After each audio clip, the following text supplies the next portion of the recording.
ICC women's world cup स्पर्धेत आज New Zealand विरुद्ध दक्षिण आफ्रिका आमने-सामने येणार आहे।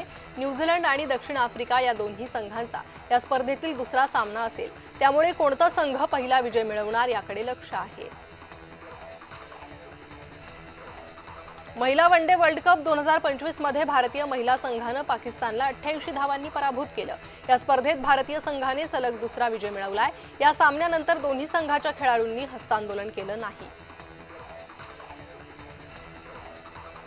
इंडिया अ संघाने ऑस्ट्रेलिया अ संघाला तिसऱ्या वनडेत 2 विकेटने पराभूत केलंय।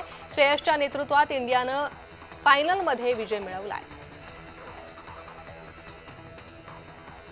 अमेरिकेचा बुद्धिबळपटू हिकारू नाकामुराने भारताचा विश्वविजेता डी गुकेश याला पराभूत केलं। अमेरिकेतील टेक्सास येथे भारत आणि अमेरिका यांच्यात एक मैत्रीपूर्ण सामना खेळला गेला। या सामन्याला चेकमेट असं नाव देण्यात आलं, तर अमेरिकेने 5-0 असा विजय मिळवला।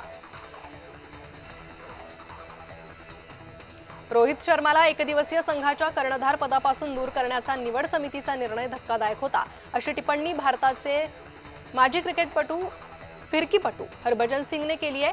ऑस्ट्रेलियासारख्या आव्हानात्मक दौऱ्यापूर्वी नेतृत्व बदल करणं योग्य नव्हतं, असंही हरभजन म्हणालाय। प्रत्येक वेळी रणजी करंडक जिंकल्यानंतर इराणी चषकावरही मोहोर उमटवण्याची मालिका विदर्भानं कायम राखली आहे। यंदा जामठा येथे झालेल्या लढतीत विदर्भाच्या संघानं शेष भारताचा 93 धावांनी पराभव करताना तिसऱ्यांदा इराणी चषकाचे विजेतेपद पटकावले।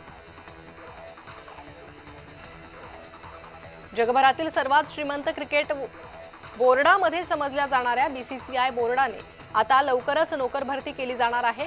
प्रत्येक क्रिकेट प्रेमीला बीसीसीआय मध्ये नोकरी करण्याची संधी मिळणार आहे।